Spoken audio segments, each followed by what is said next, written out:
আসরের পর থেকে নিয়ে 10-12 পদ, 13 পদ, 14 পদ ইফতার সামনে নিয়ে বসে যে দাঁত কচকচ কচকচ করতেছিল, হাতগুলো শুধুমাত্র আঁকুপাকু করতেছিল যে কখন আপনার বেগুনি ধরবে, কখন পেঁয়াজ ধরবে, কখন বুটমুড়িতে হাত দিবে। হ্যাঁ, যখন আঁকুপাকু করতেছিল, সূর্য ডুবছে, মুয়াজ্জিন সাহেব আল্লাহু আকবার হাঁকা শুরু হয়েছে, আর হুমড়ি খেয়ে অনেক ঝাঁপায়া পড়ছে, খাইতে খাইতে কখন আযান শেষ হয়ে গেছে টেরও পায় না। ঠিক না ঠিক? আপনি খান, ওয়াক্ত হয়ে গেছে, সাথে সাথে আপনি খেলেন, আযান শুনলেন, সাথে সাথে আপনি খেলেন, ভালো কথা। একটু মুখে দিয়ে খেতে খেতে খাওয়ার ফাঁকে ফাঁকে মুয়াজ্জিনের আযানের জবাবটা দিয়ে ফেলেন। কিন্তু ম্যাক্সিমাম মানুষ আমরা এই ভুলটা করি। আমি খেয়াল করে দেখেছি যারা নিয়মিত আযান দেয় তারাও আযানের জবাব দেয়, তারাও দেখেছি এটা করে না, অর্থাৎ ভুল হয়ে যায়। তাহলে আমরা লক্ষ্য করবো তো ইনশাআল্লাহ, মাগরিবের সময় ইফতারের ফাঁকে ফাঁকে আমরা আযানের জবাব দিয়ে দিব। হাতে হাতে কাগজ দেওয়া আছে কিন্তু নোট করার জন্য। ও মাশাআল্লাহ, বক্তব্য নোট করার জন্য আপনাদের হাতে হাতে কাগজ দেওয়া আছে। আপনারা কাগজ পাইছেন সবাই? মাশাআল্লাহ। আমরা যেগুলো বলছি আপনারা এগুলো নোট করতে পারেন, তাহলে তো এখানে পুরস্কার দিয়ে জুত করা যাবে না। পুরস্কার দেওয়া হবে, পুরস্কার নিয়ে আসছি তো, পুরস্কার যে দেব সবাই তো নোট করে রাখলে তাহলে তো সব নকল করা। ঠিক আছে, নকল থেকে পরীক্ষা হবে আজকে যা আছে কপালে ইনশাআল্লাহ। ঠিক আছে, তাহলে ভাই আমরা 14 নম্বর ভুলের কথা জানলাম। রমজান কেন্দ্রিক আমাদের 14 নম্বর ভুল জানলাম যে আমরা ইফতার খেতে খেতে মাগরিবের আযানের জবাবটা ভুলে যাই। এটা ভুলা উচিত না। রমজান মাস তো আরো বেশি করে করবেন, অন্যান্য মাসে করেন আপনি, রমজানে ইফতার অজুহাত দিয়ে মাগরিবের আযানের জবাব দিচ্ছেন, এটা গ্রহণযোগ্য হতে পারে না। 15 নম্বর আমাদের ভুল হলো আমরা তুফান মিল গতিতে তারাবি পড়তে পছন্দ করি। ঠিক না ভাই? ঠিক। আমরা চেষ্টা করি আমাদের মোবাইল যদি 4G গতি থাকে, তারাবি যেন 5G হয়। সব কিছুতে স্পিড ভালো না, সব কিছুতে স্পিড ভালো না। আপনার নেটের ক্ষেত্রে স্পিড যত বেশি হবে তত ভালো, বুঝলাম। তারাবির ক্ষেত্রে ওই তারাবির কোয়ালিটি বেশি হবে যেই তারাবি ধীরে সুস্থে হবে, আস্তে আস্তে হবে, শান্তভাবে হবে, বেশি সময় নিয়ে হবে। আমরা এখনো এত অজ্ঞানতার মধ্যে আছি ধর্মের ব্যাপারে যে আমাদের অনেক এলাকার মুসল্লিদেরকে আমি দেখেছি, এখনো দেখা যায় কম্পিটিশন লিপ্ত হয়। এক এলাকার মুসল্লি অন্য এক এলাকার মুসল্লি দেখলে বলে, দোস্ত তোদের তারাবির কি অবস্থা? বলে যে দোস্ত ভালোই, তো নতুন হাফেজ নিয়োগ পাইছে তোদের এখানে, তারাবি কতক্ষণ লাগে? বলে দোস্ত 1 ঘন্টা 5 মিনিট। তো এবার আগের দোস্ত বলে যে বলস কি, আমার তো 55 মিনিটে শেষ।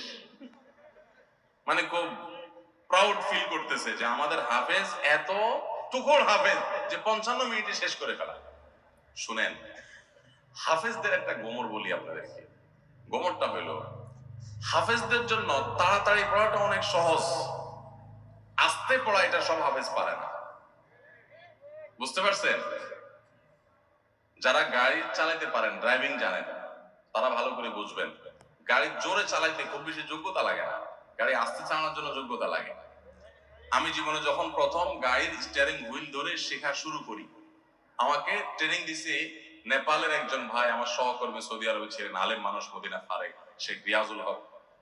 তো উনি আমাকে স্টিয়ারিং ধরে যখন আমি গাড়ি চালানো শুরু করছি, আপনারা যারা গাড়ি চালানো শিখাইছেন বা শিখতে দেখছেন দেখবেন, নতুন নতুন যারা ড্রাইভার হয় একদম বিসমিল্লাহ বলে মানুষ শুরু করে, যখন সাধারণত রাস্তাঘাট ফাঁকা থাকলে ভোরে এরকম সময় তো চালায়, তো তখন রাস্তা ফাঁকা পায়, আপনার স্কেলেটর চাপ দিলে গাড়ি ভোঁ ভোঁ করে দৌড়ায়, শান্তি লাগে, আরো জোরে চাপ দেয়, আরো জোরে দৌড়ায়, শান্তি লাগে। তখন দেখবেন পাশে থাকা লোক বলে আস্তে আস্তে, মানে বেশি জোরে, কারণ আপনি কন্ট্রোল করতে পারবেন না। তো আমাকে তখন আমার ওই ড্রাইভিং এর যে শিক্ষক ছিলেন সে ভাই আমাকে বললেন, যখন আমি মোটামুটি চালাতে পারি, অসুবিধা নাই, তখন আমাকে বললেন আপনার জন্য এখন সবচেয়ে বড় টেস্ট হলো কত আস্তে চালাতে পারে, বিশেষ করে ম্যানুয়াল গিয়ারের গাড়ি যদি হয়, আর যদি পরীক্ষা হয় সবচেয়ে আস্তে চালানো, তো নতুন ড্রাইভার বেশিরভাগই ফেল করবে, কারণ আস্তে চালাতে গেলে একটু পরে স্টার্ট বন্ধ হয়ে যাবে, ব্যালেন্স রাখতে পারবে না। তো আমি দেখলাম ঠিক আমারও সে একই অবস্থা হচ্ছে, আস্তে তো পারি না। তো আমি বললাম যে ভাই আস্তে যে চালাইতে বলো, তুমি আস্তে তো চালাইতে পারতেছি না ভাই, জোরে তো ঠিকই পারি। তোমার বলতেছে জোরে পালার জন্য যোগ্যতা লাগে না, তো চাপ দিলেই তো দৌড়ায়, তুমি ব্যালেন্স ঠিক রেখা দেখি কত আস্তে চালাতে পারো। সে আমার গাড়ি থেকে নাইমা বলতেছে আমি পাশে হাঁটবো আস্তে আস্তে, আমার গতিতে তুমি গাড়ি চালাবে, দেখে পারো কিনা। আমি তো পারতেছি না। বলে যে না, তুমি এখনো পাকা হও নাই। তো হাফেজদের অবস্থা একই রকম। হাফেজদেরকে যদি বলেন যে ধীরে ধীরে পড়েন আপনারা তারাবিতে, দেখবেন অনেক হাফেজ পারবে না, অনেক হাফেজ পারবে না, অনেকে পারবে, কিন্তু গতির সাথে তা পড়া এটা খুব সোজা কাম। ভাইরা আমার, আমরা তারাবিতে গতি দিয়া যদি পড়ি, অনেক মসজিদে আছে হাফেজ সাহেবরা বেচারারা গতি তো সাধে দেয় না, মুসল্লিদের মুক্তাদিদের চাপের চোটে ওই বেচারারা দৌড়ের উপরে থাকে। হুজুর আপনারা তো দেরি হয় কেন? পাশের মসজিদে মুসল্লিরা চলে আসে আমাদের আগে, রাস্তাঘাটে দোকানে এসে তারা চা খাওয়া শুরু করে, আমরা পরে বাইর হই, আমাদের মানিজ্যতা লাগে যে তোদের হাফেজ বোধহয় ভালো হাফেজ না। বুঝতে পেরেছেন? ওই কপাল পড়ারা বুঝতেছে না যে তাড়াহুড়ো করাটা ভালো হাফেজ হওয়ার লক্ষণ না। এই জন্য ভাই, তারাবিতে অতিরিক্ত তাড়াহুড়া করা এটা হলো আমাদের বড় একটা ভুল। ঢাকার ধানমন্ডি তাকওয়া মসজিদে আমাদের মুফতি সাইফুল ইসলাম ভাই আজকের অতিথি, ওনার মসজিদে আমি একবার তারাবি পড়েছি। সুবহানাল্লাহ, এত ধীরস্থিরতার তারাবি আমি জীবনে কোথাও দেখিনি। এত ধীরস্থিরতার তারাবি কিয়ামুল লাইল শেষ দশকে যে করে, এত লম্বা সময় নিয়ে এত আস্তে আস্তে পড়েন। আলহামদুলিল্লাহ, মসজিদ ভর্তি মুসল্লি থাকে, পুরো ঢাকা থেকে মানুষ যায়। এরকম মসজিদ বাংলাদেশে আরো আছে, হাতে গোনা খুব কম। আমি অবশ্য তারাবিটা আমার বাসার নিচে আমার ছেলের ইমামতিতে সাধারণত পড়ি। তো যাই হোক, মসজিদে তারাবি এত ধীরে স্থিরতার সাথে আমি ওখানে সবচেয়ে বেশি দেখেছি, আরো অন্যান্য জায়গায় থাকতে পারে। এই জন্য ভাইরা আমার, রমজানের ভুলগুলোর একটা হলো যে তারাবিতে তাড়াহুড়ো করি আমরা। তাড়াহুড়ো করবেন না। আপনার হাফেজ সাহেবকে যদি আপনি খুব গতিতে পড়তে বলেন, এক পারা যদি প্রথম কয়েকদিন তো 1.5 পারা পড়ে, এরপরে 1 পারা করে পড়ে শেষ পর্যন্ত। 1 পারা পড়তে এশার নামাজ যাতে আপনার কাছে বোঝা মনে না হয়, তাড়াতাড়ি শেষ করে দিতে আপনার মনে না চায়, আপনি আগে থেকে একটু বইটা দেখে যাবেন যে আজকের তারাবিতে কি কি আছে, কোন নবীর ঘটনা আছে। যখন ওই আয়াতগুলো তেলাওয়াত করা শুরু করবে, তখন আপনি রিলেট করতে পারবেন, আপনার কাছে ভালো লাগে কাজ করবে, তারাবিটা আপনার কাছে বোঝা মনে হবে না। তাহলে 15 নম্বর ভুল হলো তারাবিতে তাড়াহুড়ো করা। আরেকটা বিষয় আছে, সেটা হলো তারাবির 4 রাকাত পর পর দোয়া পড়া। কি দোয়া জানো? আমি 2-3 শব্দ পারি, সুবহানাজিল মুলকি ওয়াল মালাকুতি, এতটুকু পারি। এরপরে কি আপনারা জানেন ভালো, যেহেতু কোরআনে কোথাও পাই নাই, এই জন্য আমি তো জানি না, শুধু পাবলিকের মুখে শুনছি ছোটবেলা থেকে, কিন্তু বই পুস্তক কোথাও পাই নাই কোরআন হাদিসে। তো এই জন্য তারাবির 4 রাকাতের পর পর এরকম দোয়ার কোনো কথা কোরআন বা হাদিসে নাই। 4 রাকাত পর পর সময় দেওয়া হয় কেন জানেন? এটা রেস্টের টাইম, যে 4 রাকাত পড়ছেন একটু রেস্ট করেন। আপনি তখন শুরু করছেন সুবহানাল মুলক ওয়াল মালাকুতি, আরো রেস্ট আপনার নষ্ট হলো, তো এই জন্য তো আপনাকে সময় দেওয়া হয়নি। এই জন্য তারাবির এই ভুলগুলো আমাদের একটা ভুল রমজান কেন্দ্রিক। 16 নম্বর ভুল হলো মোবাইল, টেলিভিশন এবং এই জাতীয় ডিভাইস গুলোতে আমরা অনেকে গেমস ইত্যাদি খেলে সময় নষ্ট করি। কারণ দুপুরে খাবারের সময় কাজ নাই, অবসর থাকি, তো দেখা যায় মোবাইল নষ্ট করে সময়। মহিলারা সময় রিমোট নিয়ে বসে টেলিভিশনের সামনে সময় নষ্ট করেন, অনেক সময় গেমস খেলে সময় নষ্ট করেন, অনেকে ঘুমায় থাকেন অতিরিক্ত। প্রবাস জীবনে অনেকে আছে ঘন্টায় ঘন্টা এভাবে সময় নষ্ট করেন, কারণ দুপুরে খাবার নাই, সকালে খাবার নাই, সময়গুলোর কাজে লাগানোর সুযোগটা পান না। তো এটা বড় ভুল। আপনার রমজানের এই সময়গুলো অনেক দামি, এই সময়গুলো এভাবে নষ্ট করাটা আপনার রমজানকে নষ্ট করার শামিল। এটা হলো 16 নম্বর ভুল। 17 নম্বর ভুল হলো ইফতারের সময় দোয়া করতে হয়, এটা আমরা জানি সবাই। ইফতার খেতে দোয়া আছে সেটাও জানি, বিসমিল্লাহ বলে ইফতার খেলাম, ইফতার খাওয়ার পর দোয়া পড়বো আমরা, জাহাবাজ জামা ওয়া আবতালাতিল উরুক ওয়া সাবাতাল আজরু ইনশাআল্লাহ, অথবা আল্লাহুম্মা লাকা সুমতু আলা রিজকিকা আফতারতু। আমরা দোয়া এটা জানি সবাই। কিন্তু কেউ যদি আপনাকে ইফতারের দাওয়াত দেয়, ইফতার করায়, তখন তার জন্য একটা দোয়া আছে, ওইটা আমরা ম্যাক্সিমাম মানুষ জানি না। বলবো সেটা, সেই দোয়াটা হলো নবী করিম সাল্লাল্লাহু আলাইহি সাল্লাম তাকে কেউ ইফতার করালে তিনি তার জন্য দোয়া করতেন, আকালা তাআমাকুমুল আবরার ওয়া সাল্লাত আলাইকুমুল মালাইকা ওয়া আফতার ইনদাকুমুস সাইমুন। তোমাদের খাবার যেন নেককাররা খায়, হ্যাঁ, এবং তোমাদের উপর ফেরেশতারা যেন তোমাদের জন্য দোয়া করে, আর তোমাদের খাবার যেন রোজাদাররা খায়, ইফতার করে।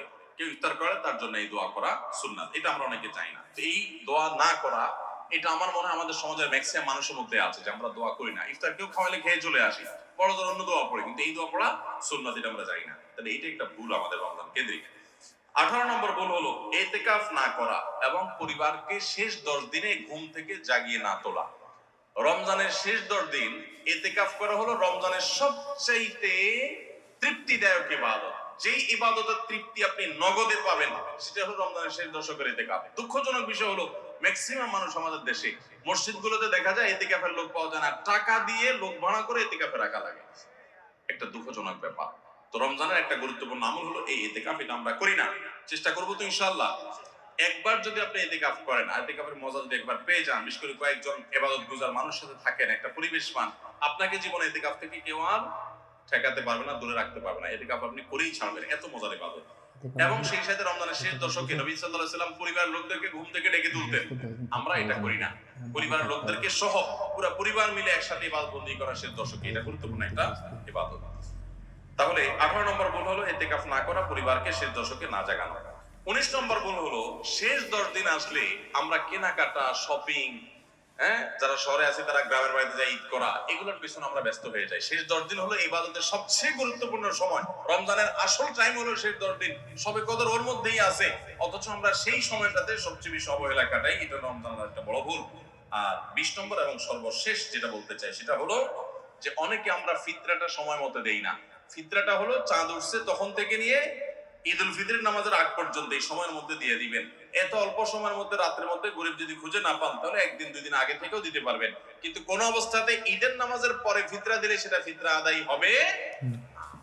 তাহলে ভাইরা আমার, এই 20টা ভুল যদি আমরা সংশোধন করতে পারি, এগুলোর প্রতি আমরা খেয়াল রাখতে পারি, তাহলে আশা করা যায় আমাদের রমজানটা বড় সুন্দর হবে, অর্থবহ হবে।